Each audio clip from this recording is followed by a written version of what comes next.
الحمد لله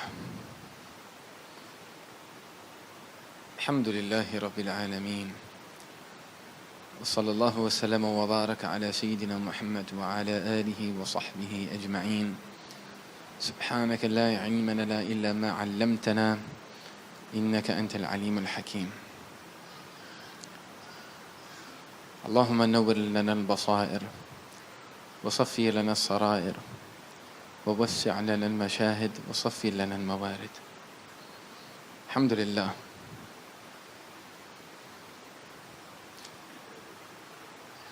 It's always an honor to be in this blessed land of Nusantara, the blessed land of Malaysia, with blessed people, made blessed by its people.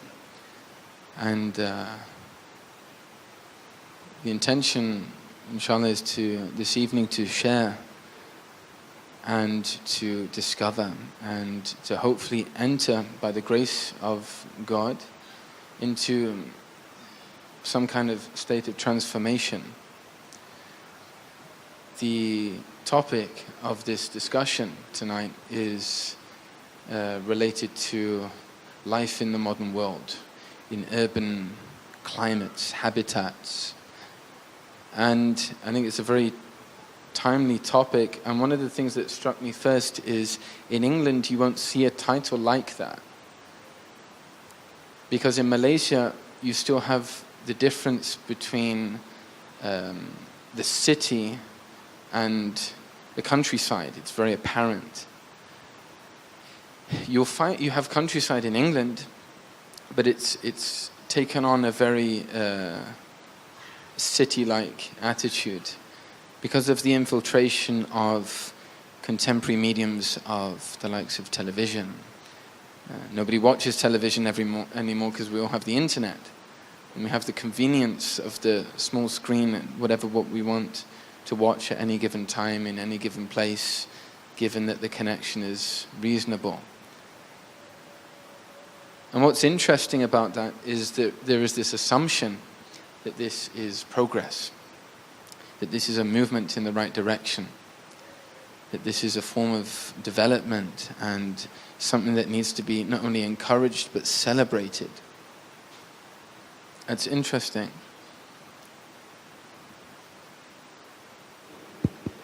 One of the great things that I personally experience in coming to Malaysia is that you still have that differentiation. And even within the city, people will go out to the countryside. And even the city is so filled with such greenery, there's always a reminder of that unadulterated creation, that green, that life. You know, the concrete has failed to take over. You see things even sprouting outside of buildings, which is a success story in many ways. And it's representative of the people's, of something within the people. Because whilst, they used to call it westernization, then they called it globalization, and now, I don't know, modernity is an interesting thing. And it often gives the claim that it's something which is often changing, and it's fluid, and it's once again something which is progress, but progressing. But I think if we look through the greatest prism, the truly authentic paradigm, the lens, if you like, of our beloved Prophet sallallahu alaihi wasallam, it's through that we're able to perceive things properly. If we take that lens away from our eyes, the nature of the world is we can perceive things as close, but it's deceptive, it may be far. You can see a certain color, but it's because of the light which is changing the color, and it's reality that color is different. And there are many tricks, if you like, that are played upon our senses. So in this sea of information, it's very difficult now to decipher what is healthy. what is truly a development. What do we mean by development? And that which is ultimately heading for a common goal. And I think that's the first thing that I'd like to reflect upon, is that we have in the Sunnah of the Prophet ﷺ, in its broadest meanings, because the Sunnah illuminates every aspect of human life. It's not reduced to the mosque or the places of worship. It's not reduced to something which is outward. It's penetrating, it's transformative in its essence. But it's predicated on one foundational principle. And that principle is that it's all about God. It's all about the Creator. It's all about your source. It's all about where you came from.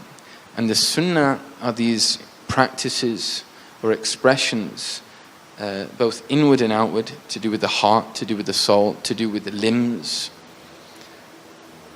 But they're coordinates back to that reality. They're a reminder. Okay.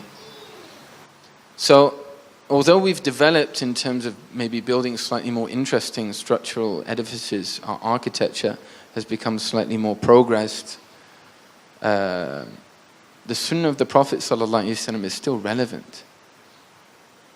And what we mean by it's relevant is it still resonates in that component, because we're still human.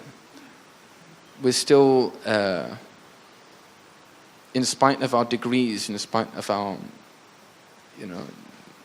the work, the nature of the environment in which we live in is very different to that which maybe either our fathers, definitely our grandfathers, definitely our great-great-grandfathers would have experienced. But we're still human, and we still have hearts, and we still have souls.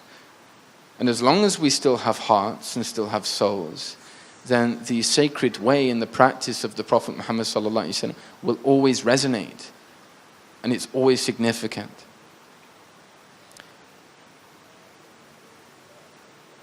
If we look at something which outwardly may seem, we'd never say trivial, but something simple as walking into the home, we know it's the Sunnah of the Prophet ﷺ to enter in with his right foot.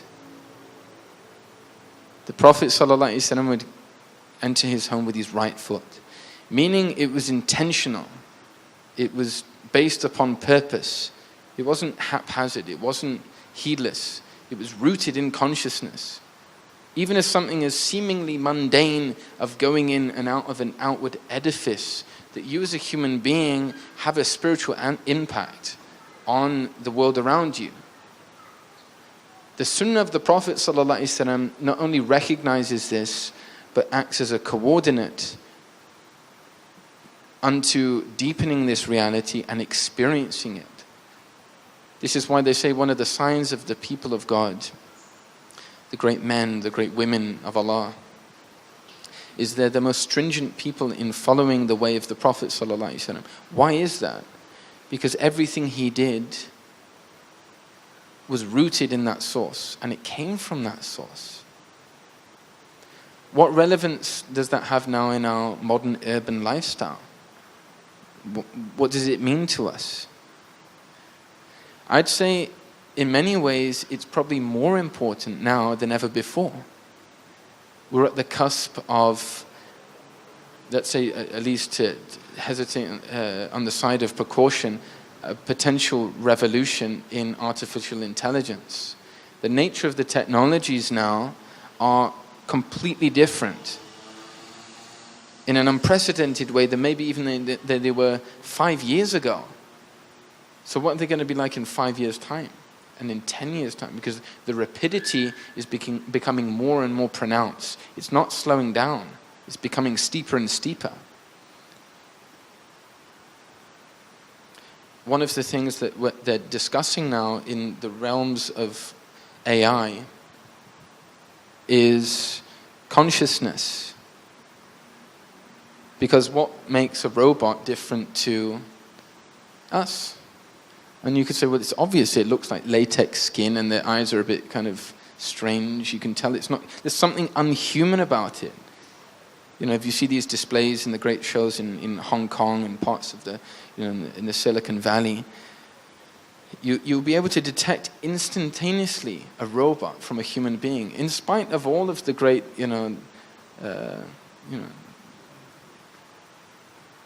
makeup job that they're able to do. It's still a robot. You can tell. Why is that? And they're looking very deeply into this now. How do you? Well, first and foremost, what is conscience? What is consciousness? What does it mean? It's the great conundrum, in many ways, of humanity. In Saudi Arabia, they've actually given one of the robots citizenship, which sounds quaint and kind of funny, but at the same time, it's actually quite disturbing. The way that robot now has more rights than certain women. There's something disturbing around this, and because of within the hype and the inundation of the social media feed, we're being fed. It's quite, all these words are not neutral. They're actually quite harmful. A news feed. You're being fed news. They say 63% of Americans now, their sole source of news. And it's debatable what we deem as news. What does it mean? What does news actually mean?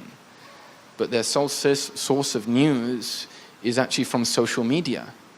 It's not from any kind of authentic, verified source of, once upon a time you would have said the newspaper, but even that has some certain discrepancies now.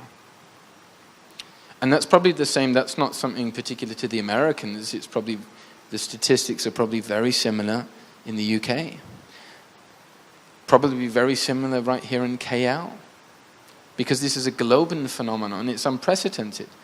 And it's been done in many, many instances without principles. We've just lapped up this technology, taken in the news feed. Irrespective, I'm checking the ingredients. Checking when you should take this. Maybe there are times in the day when you shouldn't be eating this. Twitter. I don't want to have like a lawsuit against me, so I'm not going to go too much into but these technologies and these names are not neutral. They have, sounds like a big word, but like an ideological genealogy. Meaning you can trace back the roots of where these ideas were sourced from. And what were the intentions behind this? So we started off by talking about the Sunnah of the Prophet ﷺ.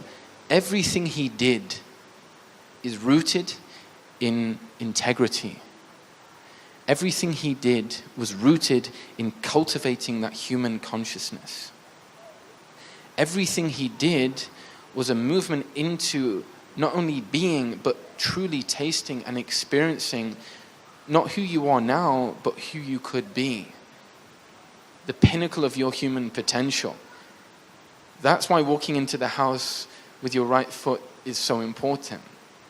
Because if you see it through that prism, it's how could you ever fail to do that? It's inherently important. And because it's connected to the source of beauty, in Allah Jameel yuhibbul jamal, indeed Allah is beautiful and He loves beauty, then it's inherently, by implication, it becomes beauty. It becomes beautiful and is a source of illumination. The Sahaba radiallahu anhum were in a very, in some respects you could say, a primitive society by modern standards, by standards not necessarily authentic or accurate standards, but by modern standards nonetheless. They didn't have to worry about revolutions, potential revolutions of artificial intelligence. They didn't have to worry about, whether there was enough petrol in the car to get them to wherever they wanted to go, because they didn't have cars. They didn't have to worry about whether the phone was charged or start hyperventilating when it was less than 5%. They didn't have these worries. In some respects, we could say that they actually came, and we're talking about a pre-Islamic, Jahili society in a far more progressed society. The paradigm of the Prophet ﷺ was always one because, as we said, was rooted in authenticity, in that which is real, in that which was genuine, in that which was made you human. The first kind of formal expression of that ethos was in character. Now the Quraysh, the people who were the royalty, they were the blue blood royalty of, pre-Islamic Mecca. They understood about manners. They understood about etiquette. And they also had almost like a primordial intuition of that this was integral to a truly developed and progressed society. It wasn't a kind of irrelevancy. Well, I've got to get the job done. What's the point? There's no time for niceties. Let's get over the small talk. What's most efficient? We live in an age of efficiency. And in that quest, somehow we've squeezed ourselves out of a component of what it means to be you. The Prophet ﷺ, in essence, came to really teach us what it means to be you. And the best you that you could be. Maybe even a you within you that you don't even know exists yet. And in many ways, the constant sensory overload through the news feed. Who would have thought that kind of strange screen that we keep in our pockets, it's 3 by 6 inches or 4 inches, whatever, it depends on the model, would have such an impact in our lives. But we're all hypnotized by it. Raise your hands if you're on WhatsApp. Yeah, see, there are a few latecomers, but I don't know you're on it. My grandmother's on WhatsApp. Subhanallah, that's she. Interesting. How do you feel in terms of? I know the Q&As were supposed to be later, but that's you asking me. Now I'm going to ask you. Once I've got the mic. How do you feel about that? Do you feel more socially comfortable? Do you feel more connected? No? Why not? It's interesting. In many ways, we've lost that sociability, that ease, and now you get the conundrum of, seeing the two people out on a date, in some, quaint-looking restaurant, but both of them are like looking at their phone, or even friends, you go into a room and everyone's like on their phone. It's interesting, but the funny thing is we don't think about this. Or very rarely do we think about this, but slowly, but very surely, it's eroding something of what it means to be human. Because our humanity is built upon adab. And this is what the Prophet ﷺ came to teach us. He said, ﷺ, إِنَّمَا بُعِثْتُ لِأُتَمِّمَ مَكَارِمْ الْأَخْلَاقِ. إِنَّمَا is a particle in the Arabic language which is very profound linguistically, because it means literally I was only sent. I wasn't sent except. It negates everything. Innama, I was only sent, meaning the sole, pure, unadulterated reason why I was sent. لِأُتَمِّمْ مَكَارِمَ الْأَخْلَاقِ was to complete inherent human dignity, you could say. There are many ways to translate the Arabic language because it carries a multitude of meanings. Makarim, the Quraysh knew about makarim. Makarim were to do with, has a meaning of ethos and principles, manners, etiquettes. One of the best translations of akhlaq, and it depends in the context, but in the English language, typically I've found is sacred courtesy. Sacred courtesy. Manners, if you'd have told somebody in an Edwardian London, does someone have good manners? Yeah, because he knows to eat his cheese with a particular fork and his dessert with another spoon and this kind of, so he's got these etiquette. And the Arabs use this now, etiquette. They just put an Arab twang to it. And it doesn't mean akhlaq. Often etiquette, when the Arabs use it, it means that superficial thing that those Westerners do, to get a deal done over the, hi, how are you? Wonderful to hear. You don't even know me. Why is it so wonderful to hear me? It's kind of awkward, you know. And that's because it's been severed from that source. It's for a dunyawi, for a ephemeral, worldly gain. It's not done to seek consciousness. It's not done to deepen a relationship with Allah. The Prophet ﷺ, when he said, إِنَّمَا بُعِثْتُ لِأُتَمِّمَ مَكَارِمَ الْأَخْلَاقِ, I was only sent to complete. Now, you can only complete something if there's something already there.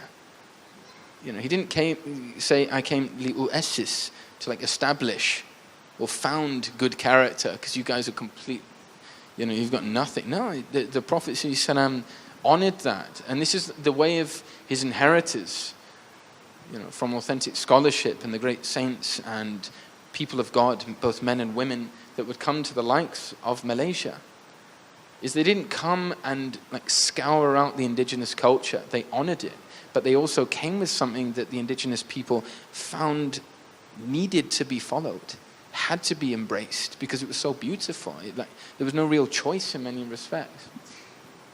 He also said, sallallahu alaihi wasallam, إِنَّمَا بُعِثْتُ مُعَلِّمًا, I was only sent as a teacher. What was he teaching, sallallahu alaihi wasallam? Good character. And now the reforms of akhlaq, which are related to Allah subhanahu wa ta'ala, our character, our sacred courtesy with the divine.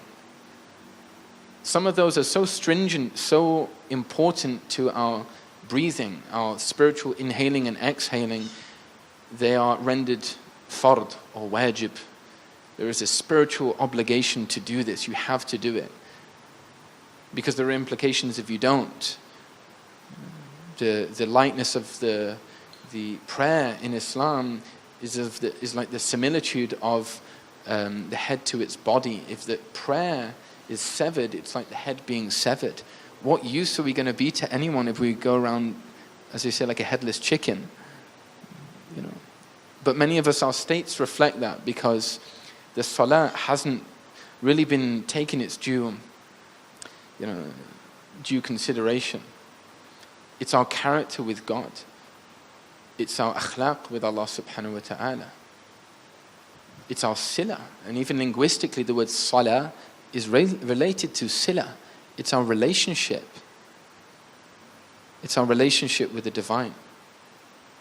Then you have akhlaq, which relates to other people. And this is the realm of our focus this evening. Because an urban area is the same as a rural area in many respects, if we look at it from this prism.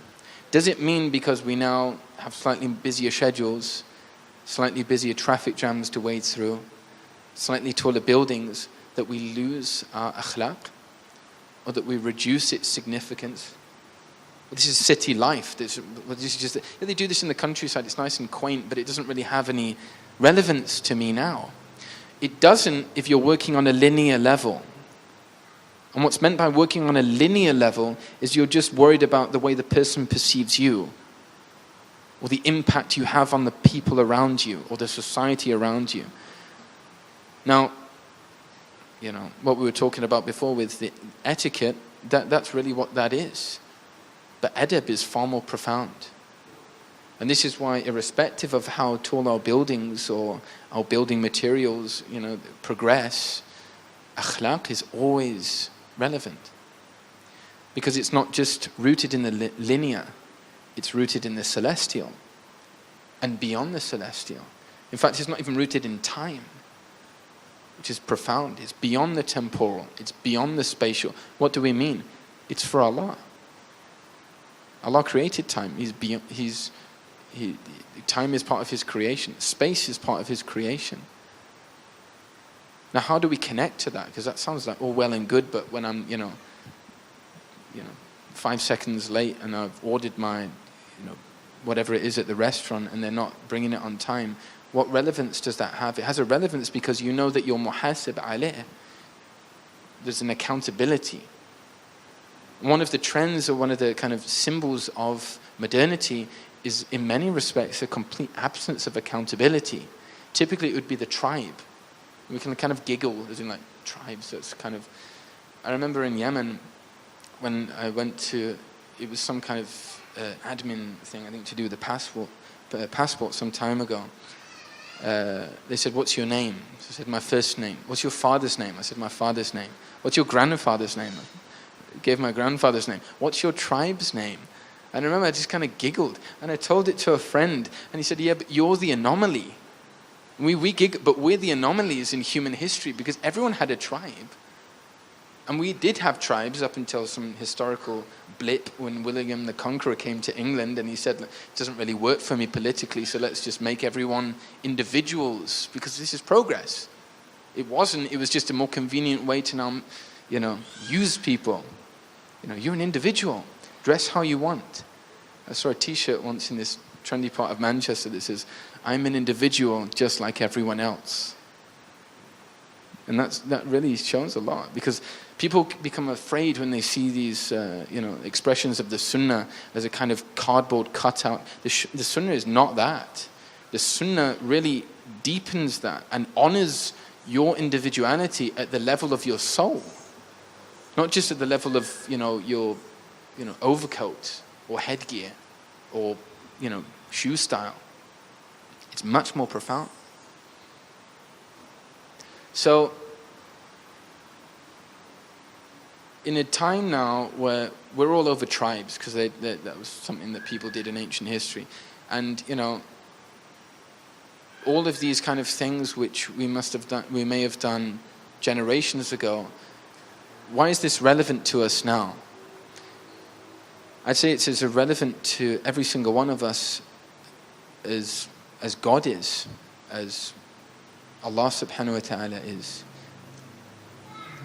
They say that if you want to see your place in the sight of God, these are kind of approximations. It's impossible, because Allah fashions His creation in a way to bring him back to Him, into His presence. Sometimes that can be by sometimes feeling almost like perceivably distance from God. That feeling of loneliness, or in Arabic it's called wahsha, almost like alienation. The same kind of feeling that were you to be alone at night in the middle of a jungle and nobody's there, but that feeling inwardly on a spiritual level.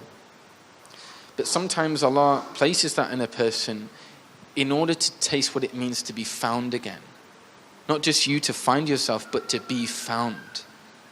Because we work by opposites, and this is why typically people, the great lovers of God, and one of the most beautiful things that I heard recently by one of the shuyukh is that the Anbiya were lovers of Allah.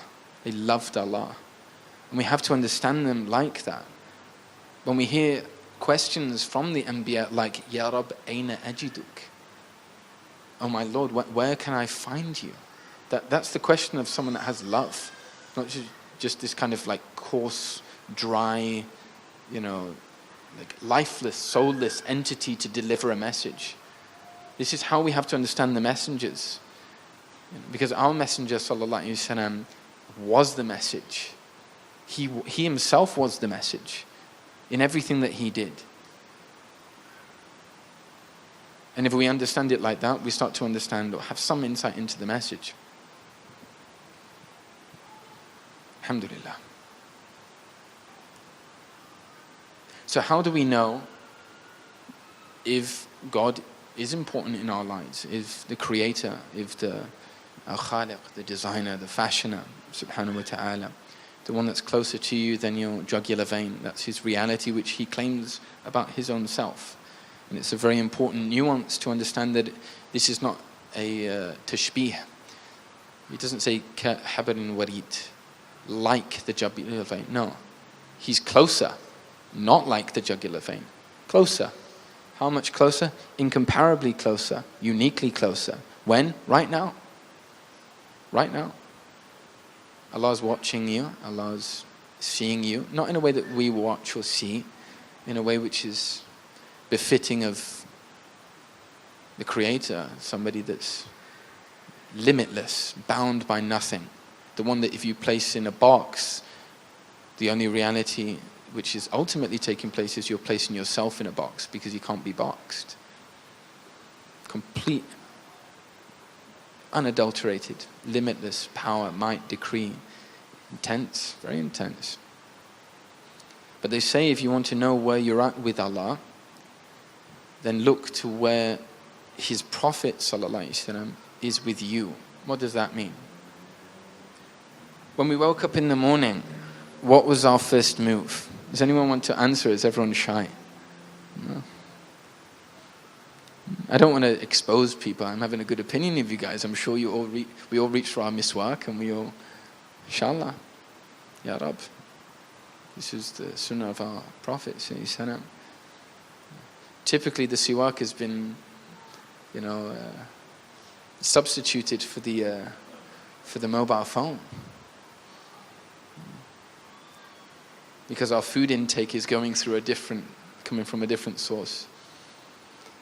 So we're conditioned by this right from the moment we wake up. And what's the thing that we do before we go to bed? Maybe this isn't everyone, I'm sure it's not. Just most of us.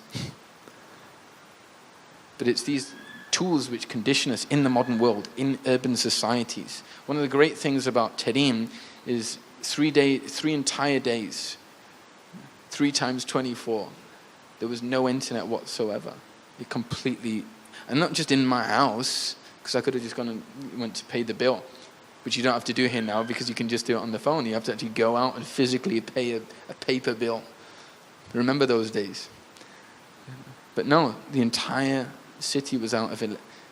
And I can see people start to get nervous, it sounds like a nightmare. It was actually wonderful. Because in order to truly connect to that which is meaningful, we have to deconnect and disconnect from that which is meaningless. Albeit for a period of time, so we start to develop and recondition our hearts to that which is meaningful. This is what the Prophet ﷺ came to teach us. Everything he came was to teach us how to be a person of meaning, to be a person of profundity, even if it's something as simple as taking a step into your home.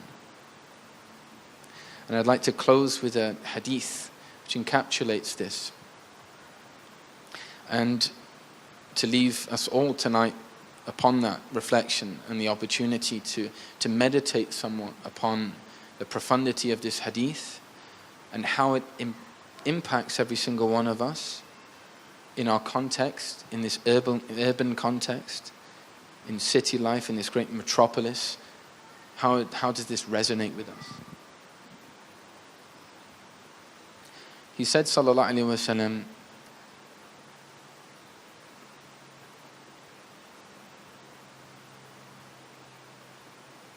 قال صلى الله عليه وعلى آله وصحبه وسلم من حسن إسلام المرء تركه ما لا يعنيه.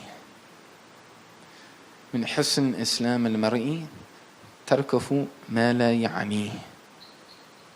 So to attempt to translate some of the meanings, it's from the husn, it's from the beauty, the exquisiteness, the perfection. Islam al-mar'i, of a person's Islam. Not Islam in its reality, of a person's Islam.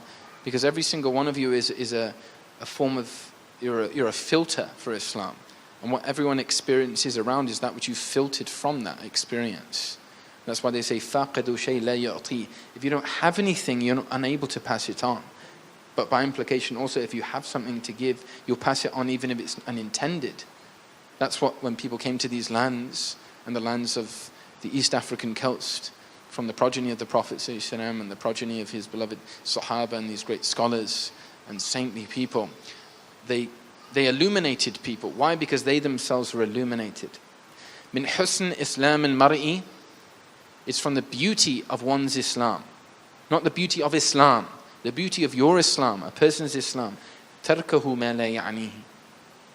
To leave that which does not concern him. These are the words of the Prophet ﷺ. The one he didn't speak on caprice because he had no caprice to speak from. There was no ego there that had even the potentiality to speak from. Hasha, God forbid. Everything he said was divinely inspired and divinely guarded and protected and illuminated from Allah subhanahu wa ta'ala. So when he says something, we need to take it with the brevity and the depth by which it was said. From the beauty of one's Islam is to leave that which does not concern him. This is how it's most frequently translated. If you look at the word ya'ni, anyone that spent any time in the Arab world, you hear this a lot, ya'ni. Ya'ni actually literally means he means. So ya'nihi, that which has any meaning to him. So it's from the beauty of your Islam to leave that which has no meaning to you. So if we busy ourselves and our definition in modernity is just uncontrollable, ungoverned, relentless progress, luxury, just increase in many ways. It's not even luxury, it's just an increase in the same thing. Does this really, what meaning does this have to us? What meaning does it have in our lives? What meaning does it have with our spouses, with our children? What does this mean to us? Then if you look by implication to, although I don't think it's good adab to say to flip the hadith, but to observe it's from another perspective. By implication, it's from the beauty of one's Islam to engage with that which has meaning to you. That's the height of individuality, but it's a spiritual individuality, and therefore it's authentic, it's real, it's genuine, it's not contrived, it's not fake, it's very real. What means something to you may not mean the same to me, and it may not seem to him or to her or to them or to us, because every single person has different things. There are some people they're very much progressed in their approach to God, and they've spent many years in terms of learning. Some of us, maybe we still need to really just go back to basics and look at how to make wudu properly in the way of the Prophet ﷺ, how to pray properly. And this is why everything, if we go through this prophetic paradigm, this lens, the way we view the world, our experience of it in city life, in modernity, will be balanced and it will be prioritized. We're in a time now when we're in desperate need for people who are balanced and people who have reached a state of inward harmony to such an extent that every word, every decision that they make, every advice, every comfort that they offer, everything that they do is balanced and in a state of harmony. Because every single human soul, whether you're a Muslim or Christian or Buddhist or anything, if you have a heart, you can recognize harmony and you can recognize tranquility. أَلَا بِذِكْرِ اللَّهِ تَطْمَئِنُّ الْقُلُوبِ. Is it not with the remembrance of God, the authentic remembrance of Allah, of God, that's really penetrating to the depths of one's soul, that the hearts find serenity, peace, tranquility? This is the journey, this is the quest, and this addresses every single one of us.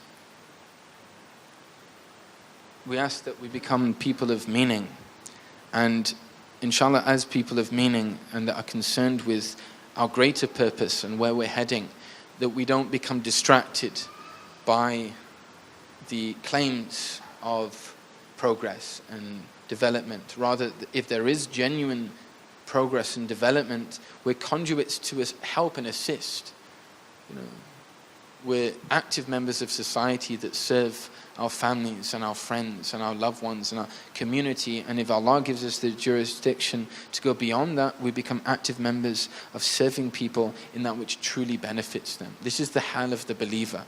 This is the state of the believer, the way of the Muslim, and this is what the Prophet ﷺ came to teach. Wherever you are, if you're in the middle of the city, if you're in the middle of the desert, if you're on the tallest mountain, you can still find an authentic path to God. And that's the quest which is before every single one of us tonight. The first step that we take is an action, but it's not an action of the limbs. It's not something you do with your speech or with your hand, or with your eyes. It's an action of the heart. And the scholars are in unanimous consensus that the actions of the heart, because the heart has actions, it can be activated, it can be maneuvered and cultivated and refined. The scholars are in unanimous agreement that the actions of the heart are more important than the actions of the limbs. The first and most obvious example of this is belief, iman. But tonight we learn something of the language of the heart. In Arabic it's called the niyyah, the intention. It's from the language of the heart. So we all inshallah collectively intend to move away from our distractions and move away from those things and really start to begin to that journey and deepening that journey inshallah that we're all upon towards meaning and purpose. May Allah subhanahu wa ta'ala throughout this journey place tranquility in our hearts and give us assistance upon this path throughout the plethora and of friction. Again, we're going against the friction, but if we have Allah subhanahu wa ta'ala, we ask that Allah will cradle us upon this journey and allow us to reach that goal into His presence in this life before the next. Wa sallallahu ala sayyidina Muhammad wa ala alihi wa sahbihi wa sallam. Walhamdulillahi rabbil alameen.